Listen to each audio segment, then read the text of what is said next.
and welcome to After Scientology, Straight Up and Vertical, the weekly show where Tony Ortega and I get together and we go over the week's events in the world of Scientology as reflected on Tony's Substack. Hey, Tony, welcome back to the show. Hey, Chris, it's been a real fun couple of weeks at the bunker. It's been kind of surprising. Things have come out of nowhere. Yeah, it's been very interesting stuff. We definitely have. Well, let's get to it without wasting any time. First off, a story about, this could just what they do, buddying up to local officials, opinion leaders. What was the reveals this week? Well, we had that crazy story the previous week about this fake rabbi who's a Scientologist that's been hanging around on the free winds and stuff and has now managed to get himself appointed the director of religious affairs of the entire country of Colombia in South America. Just absolutely wacky story. But then there were a few other stories like that I've sort of been collecting, and I decided to put them together in a post. More examples of how Scientologists do what they can to what they call safe point opinion leaders, law enforcement, that kind of thing. Yeah. So one of my readers brought to my attention that we all missed somehow was that last year in June for their commencement ceremony, the Delphian, Scientology's expensive boarding school in Oregon, had a California U.S. congressman give their commencement speech. And I mean, it's one thing if they've managed to rope some local Oregon political guy in, but from California?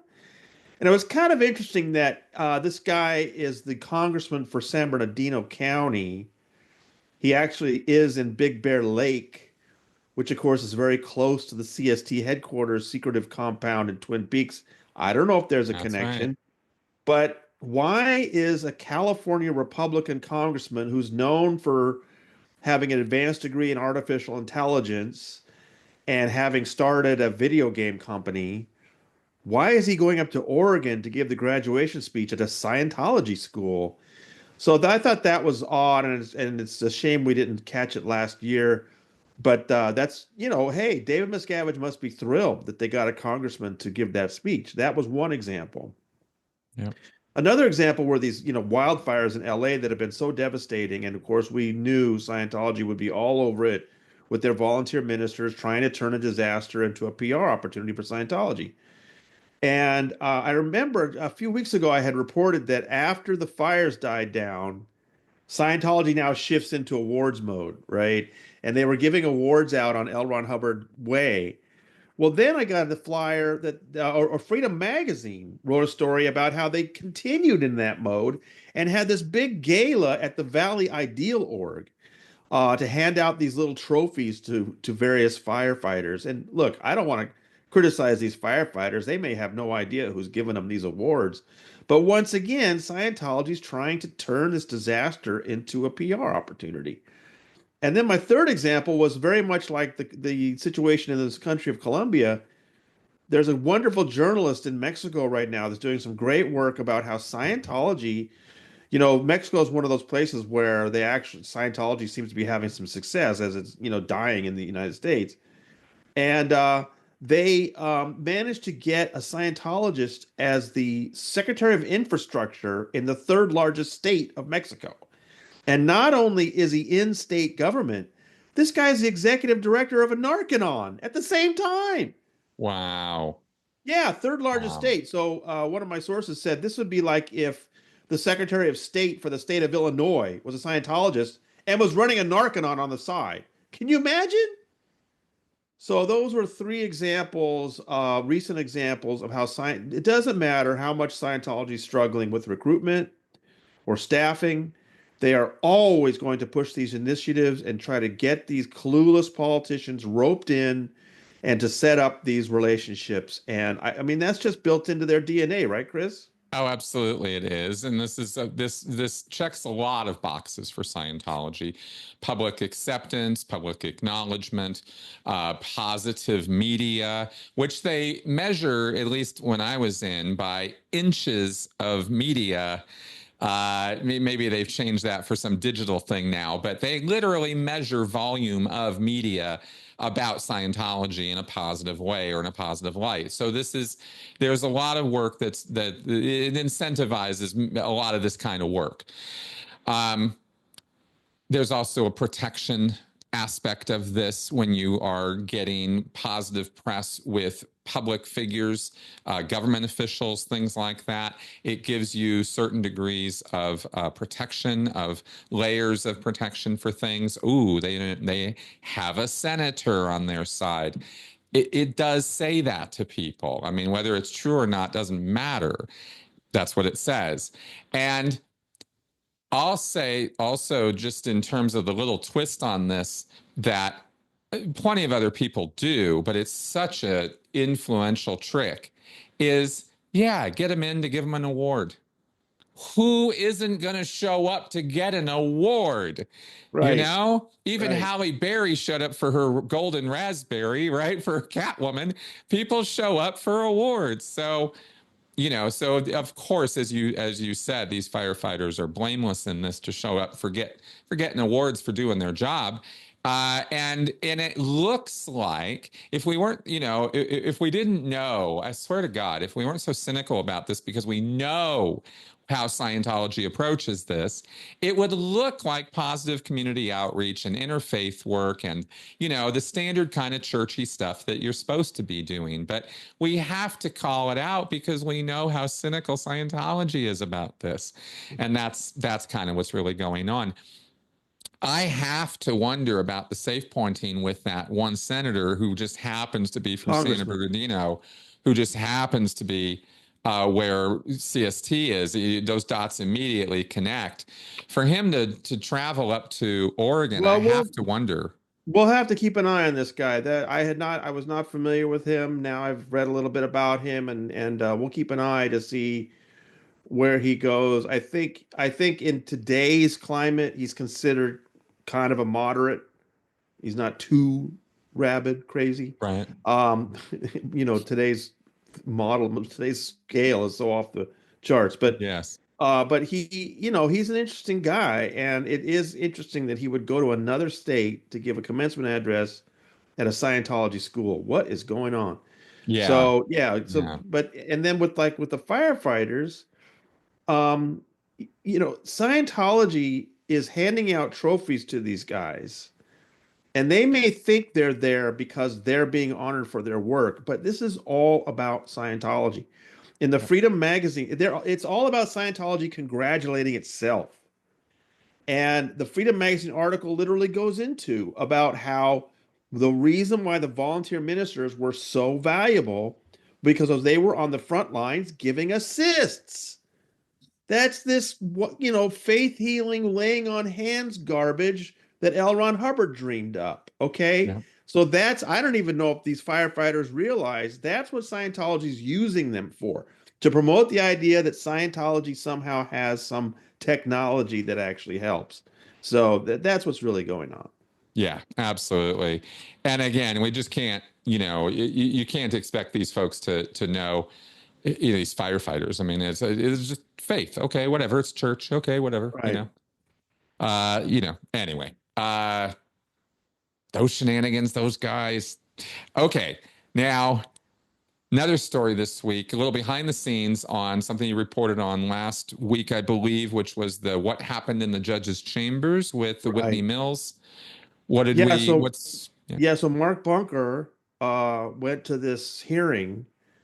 Dr. David Minkoff's attorney is trying to get him out of the Whitney Mills negligence lawsuit, um, by claiming that Whitney's mother had hired experts who are saying that David Minkoff was terrible and helped cause her death, but that they used the wrong experts because these experts weren't alternative medicine specialists like Minkoff is.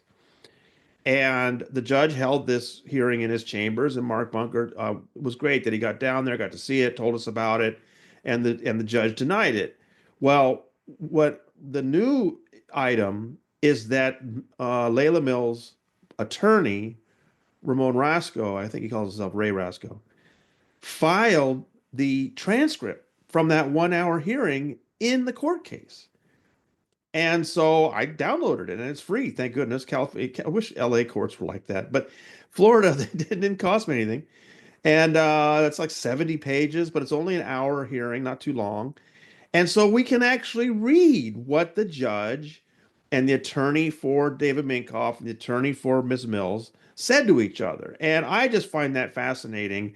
It got into the weeds a little bit. A couple places were a little bit tough to follow where they're talking about legal concepts or some medical concepts.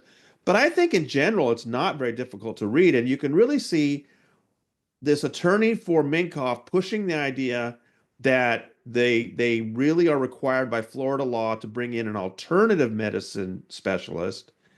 And the judge just says, okay, but how do you define alternative medicine? And the attorney can't answer him. Exactly. Oh, it was awesome. It's a great read if you have time to go through it all. And if people are interested in this case, this doesn't happen all that often. I mean, you get pieces of transcripts here and there, sometimes filed in the docket, but you rarely get an entire hearing filed like that. Thank you. Thank you, Mr. Resco. It was great to read that actual transcript. And this judge, he's up on what's going on. And they're going to do it again in 10 days. Well, 12 days. 12 days, they're going to do it again and have another hearing in that where he's going to try to get the Minkoff out of the lawsuit under different reasons. But really interesting, I think. I thought so too. I didn't read the whole thing because, like I said, it did get into the weeds a little bit. But it was another window into what happened to Whitney Mills and how she was treated as well, because the lawyers go into detail about the sequence of events. And I mean, again, your blood boils watching the incompetence of Minkoff leading this patient along with various IVs and this and that. And anyway, it was just very sad. So alternative medicine. All I can think of course, there was one really important point there. It is hard to read. Those parts are hard to read. I admit that it's awful what she went through, and it's terrible to see Minkoff's attorney trying to make excuses for him. But what's really interesting, if you read between the lines, I think, Minkoff's got his medical records and things that she signed, consent agreements, etc. That's what they're kind of pointing to. But you can tell based on what he says in that hearing, Minkoff's attorney knows that it's the text messages that are devastating. If that gets in front of a jury, Minkoff is toast. I mean, those texts are so awful. The things he was telling her are so wacky, Scientology nutty garbage. And I think they know they're sunk. That's why he's trying so hard to throw these other things to keep the lawsuit from going forward, because they know they're sunk in front of a jury, I think. Oh, and wouldn't it be kind of awesome if this gets in front of a jury? Because it would be one of the few ways I could think of that you actually could show the damaging results and consequences, the direct results of those crazy ass pseudoscientific beliefs. Yeah. Because you can't ever put a religion on trial. And I get it. I'm not suggesting we should. But these, when he's saying you should do TRs, and these, I mean, and then the jury's got to go, well, what the hell are TRs? And then the question's going to be, in what way could this possibly have related to curing her or helping relieve her symptoms? I mean, I would love to see Minkoff have to testify to something like that. Yeah. I don't know if that's a possible future in this, but wouldn't it be? Well, he would have to eventually. This is a civil trial. This is not a criminal trial. He can't, he would have to either be deposed or testify at some point if they went to trial. I would assume that they'd try to settle before that, and I wouldn't blame Miss Mills if she took it, because I'm sure this is all awful for her too.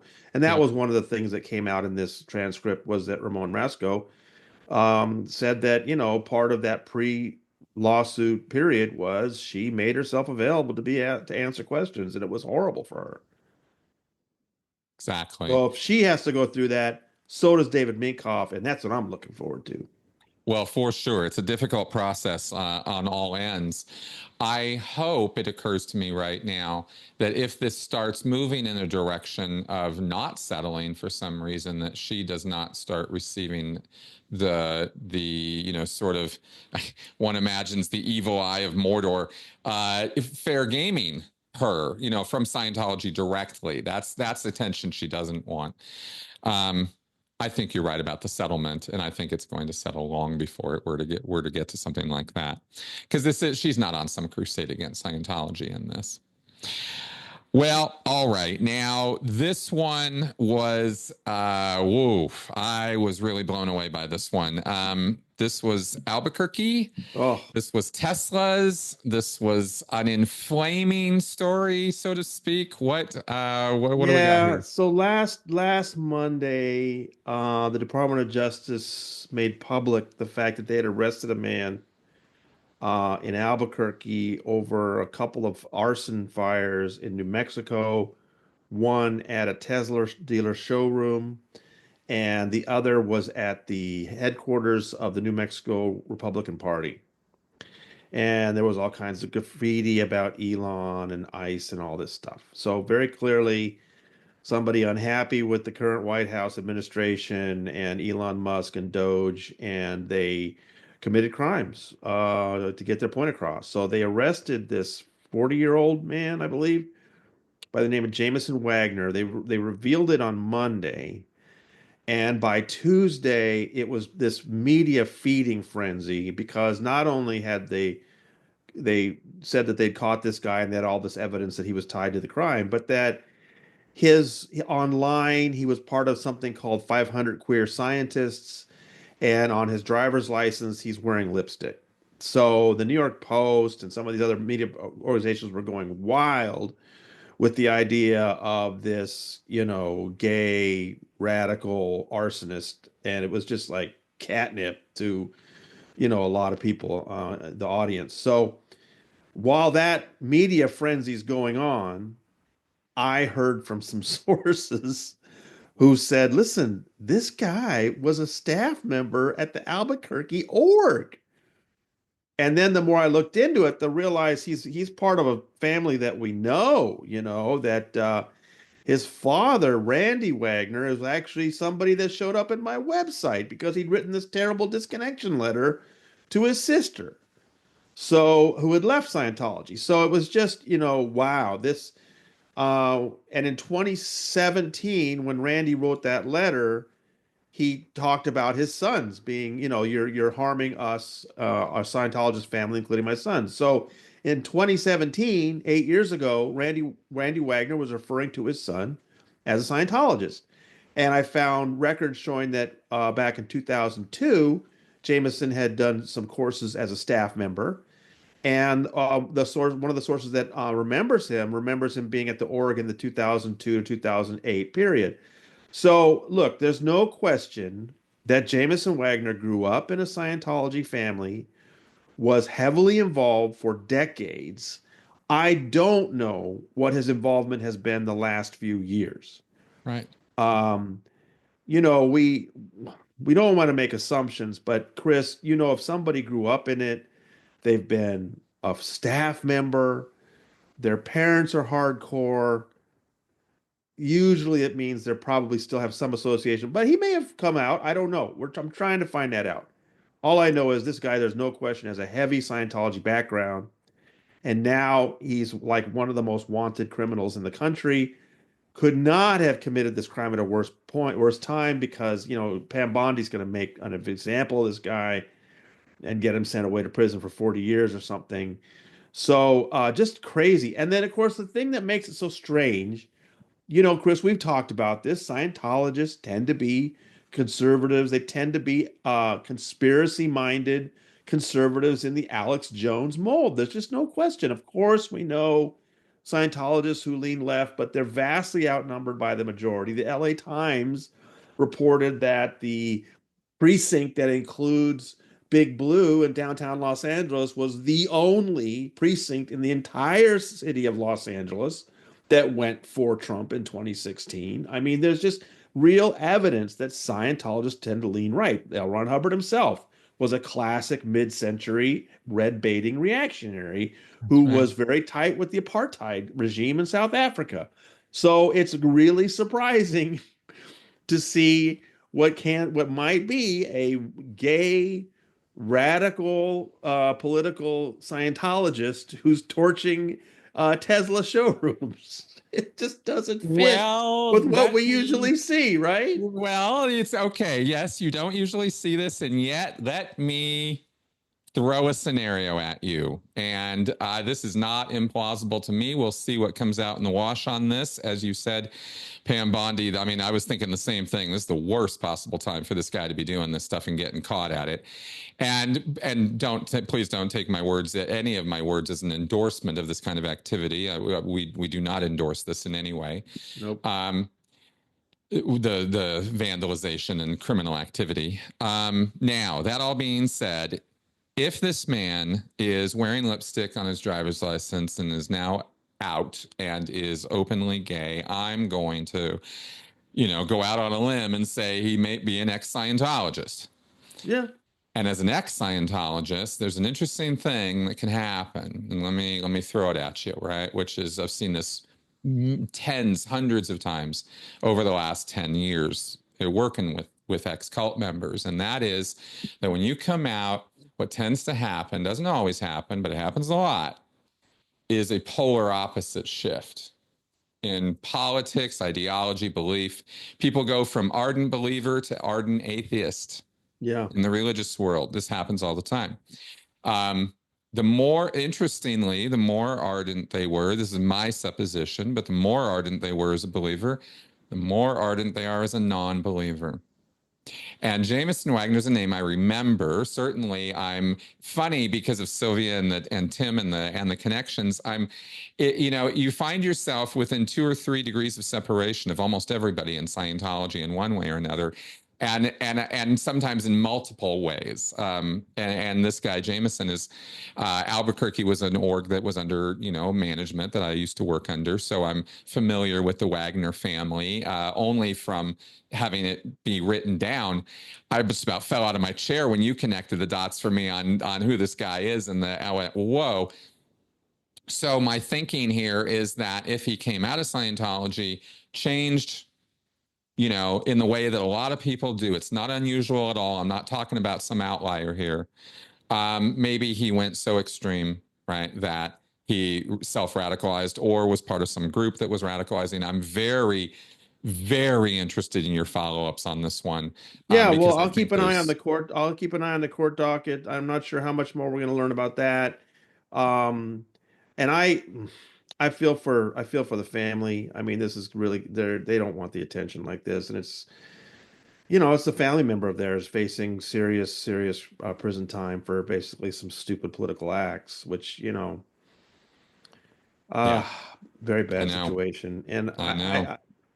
I mean, it's a story. It's a story that this guy that was the whole country was going crazy over who he was and what his sexual orientation is, and I'm like, oh yeah, well, here's another interesting tidbit. He was a staffer at Scientology. But I understand what you're saying. Maybe he left and that spun him off in a different direction. Who knows? It would be my first explanation. Could definitely be others. I would be very, very surprised with political leanings and gender identity issues the way that he has, that he would still be a Scientologist. That strikes me as, nah, I don't think so. Okay. So we'll Yeah. see what works, but Yeah. we'll see how this pans out. Yeah. Life is always, when it comes to this stuff, it's always stranger than you can ever imagine. They Yeah. always go lower than you think, and it's always weirder than you think. Right. So stay tuned. I'm serious. I'm really looking forward to the follow up on this stuff. Yeah. Me too. Now, this one, this was so interesting. The article where you talked about Miscavige and how Scientology sees him and this evaluation he did on the Office of Special Affairs. Please describe this thing. Yeah, I've got we some have, there's comments. this group of folks that are doing some real good work, going through some old documents that have surfaced that have not really been published before, and they've been sending them over to me, and I've been going through them. And this one really caught my eye. It's about 2006 when this was written, and it's basically, it doesn't say that David Miscavige wrote it, but Tom DeVaught and others have assured me that he did. And it's David Miscavige doing what's called an eval to describe how terrible things were because he has to take care of all the emergencies, and the Office of Special Affairs, Scientology Secret Police, is not doing its job. And it's just so psychotic the way it's just like poor Dave has got to do everything because everyone else is incompetent. They don't know what they're doing. It all falls on Dave. And I just think it's a wonderful look into how nuts this guy is, you know. And Tom tells me this exactly. He said, "This is how David Miscavige operates." Um, Tom was telling me that when he saw the story, he was busy with some other stuff. He couldn't sit down and read it, so he put it on the audio thing where the computer reads it out loud. And he was like, all of a sudden, he was having PTSD because he could hear David Miscavige just yelling at him. You know what I mean?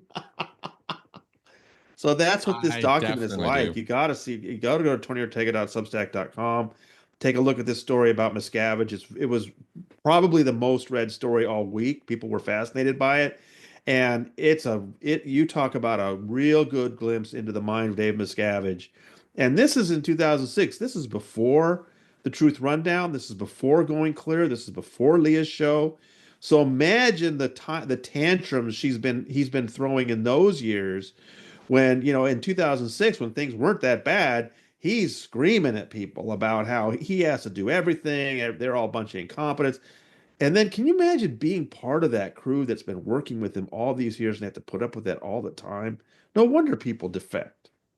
Yeah, well, I can imagine. And it's horrible. It is an absolutely horrible experience. What occurred to me that I wanted to comment on, I'm glad this was so well read because this format, this breakdown of what people are reading in this story, I want to give just a little bit on this. We're not going to go on a whole roll here, but this is a structured analysis of a situation according to all of Scientology. This is how Scientology does it. L. Ron Hubbard wrote out an entire formalized process, is called it an evaluation, and that's what this looks like. That's what this is. This is what it looks like. And the end is what I wanted to point to because what this is, and I've done whole videos on this. You can look around on the channel and you'll find stuff on this and breaking it all down. But what it is it's akin to an inquisition process in that you have the facts or outcome established before you've even begun.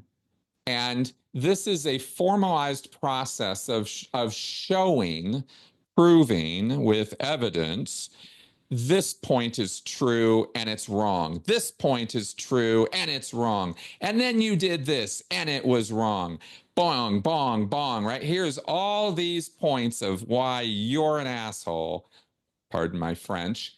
And here's the summation, which clearly all this information leads to the undeniable fact that you all are PTS and you're leaving. The no tech is going in, and the OSA staff are just adrift right now, and y'all are just a bunch of adrift idiots right now because of your unhandled PTSness. And that's basically what's going on here. But underneath that, it's not only that you have suppression, you're no best. Y'all think you know better than me, and that's what's really wrong with you. And you don't follow my orders, you bunch of jerks.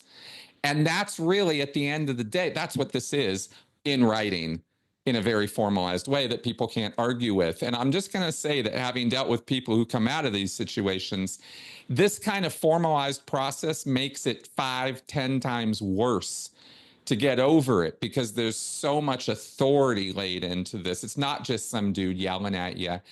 You can kind of deal with, okay, bad day yelling at me. But this kind of thing is systemic. And it's what Scientology is best at. And it's what I wanted to highlight because so many people have read this. It's really worth reading because it's pure, straight Scientology. And it's really pretty awful. So thought I'd throw that out there Great because point. this was a good one. Okay, now wrapping this up, bringing it home this week is Mark and Claire, these billboards, and predictably Scientology is losing their mind. Yeah. Yeah, this was yeah, Mark and Claire Headley have been the focus of so much fair game over the years. Just, you know, we've documented so many different ways they've been targeted. This is not the worst, but it's kind of interesting. Claire let me know that a couple of years ago, the Stand League, this fake grassroots organization that Scientology runs, um, put together some letters that they sent to Mark and Claire's clients. See, Mark and Claire grew up in Scientology. They had to escape separately, then be reunited. An amazing story that Mark told in his book, Blown for Good. And they have become very successful business people. They're super hardworking, really great, successful people. And Mark installs these like video walls at museums and stuff. Incredible work. And one of the things he does when he goes to a museum somewhere and does work is he says, hey, as part of this agreement, I want to put your name on my website to say that I did work for you. I mean, it's something companies do all the time. So if you go to Mark's website, which has nothing to do with Scientology whatsoever, he lists the people that he's worked with, his clients. So Scientology sent all those people letters and to tell them that you really shouldn't be doing business with this guy. And what they did was they have this photograph that Mark himself posted from 2005 of his first birthday. Once he had escaped Scientology, he drank too much and ended up passed out on a sidewalk. And one of his friends took a picture of him. And I left this out of the story, but at one point, Scientology, somebody they knew was associated with Scientology, was threatening to put it online. So Mark decided I better put it up there first. Also, because he's got a great sense of humor. I mean, the caption he put on the picture was maybe I had one too many. If you know Mark, you get it, right? And of course, it says nothing about his qualities as a businessman or a father or anything else. It's this funny picture of him passed out from 2005, 20 years ago. So Scientology put together these letters saying you really shouldn't be doing business with this person and sent them out to the clients. Nothing happened from it. Of course not. Now, 2 years later, I've experienced this myself. Even when they've run some operations against me that don't work, they do them again 2 years later. I don't know if that's built into how Scientology operates or not, but they just do the same things even if they don't work. So Yep. 2 years later, they've done it again. They've written another letter. They've put the same picture and they've sent them to the clients. And Claire gave me these letters saying, "Do you want to do something with them?" And what interested me was, yeah, let's show people how silly and stupid one of Scientology's attacks is. But there were 60 Scientologists who put their names on it and gave themselves little cute titles like Truth Wanter, Freedom Fighter, Super Uncle. And I just thought that was really interesting. And so they sent these to the clients. I don't know if they expected it to be posted on the internet, but guess what? It is. And I just think it's good to expose the way Scientology does these campaigns that are intended to hurt good people. That's right. And it's just complete bully 101. And it's really ridiculous. Of course, anybody with, two brain cells to rub together, so to speak, can see right through what's happening. And when you get, and what are people supposed to think? It's so funny because we're so wrapped up in this world. And of course, I've come out of this world that, the way they think and the way they go about doing things, it's hard to, imagine what somebody who has no idea about any of this in any way, and you receive something like this. You're running a business and you've done business with one. And Mark Headley is one of, for this kind of work he's doing, hundreds of clients you've had or hundreds of business contacts you've had. And here comes this packet of information with these photos and a list of people who call themselves help wanters. Like what is this? I mean, it would just be, what am I looking at? It'd be the It's subject of crazy. like lunch news, staff lunchroom. Who are these people? What is this? More so than creating the kind of effect Scientology thinks it's going to have, So it's very funny and ridiculous, but at the same time, it's just one nail in a stream of them that OSA has been firing at the Headleys for decades now. And you mentioned the repeating targets. That's a classification of target, is hit them, and then a little bit later, hit them again, and then hit them again. It's literally called a repeating target. So so that might be the nature of what you're running into there on those programs. And it goes right in with that eval stuff we were talking about, by the way. The eval gets done, and then the program gets written to deal with what was found, right? And in this case, it's going to be harass, you guys as much as possible. So all pretty typical for Scientology, but it just shows that those billboards, all 20 of them, might be having an effect.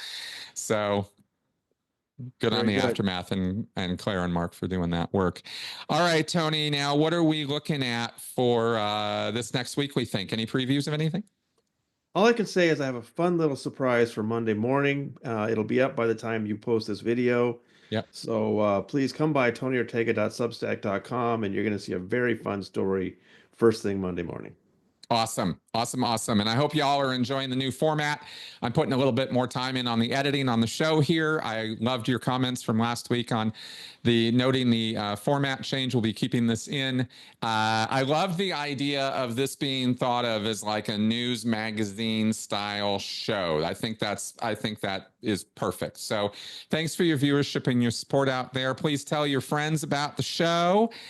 We got lots of good stuff. If you have any interest in Scientology at all, this is the place to check in every week. And we got your straight dope. I'll see you guys next week. Tony, thanks a lot. Thank you, Bye-bye. Chris.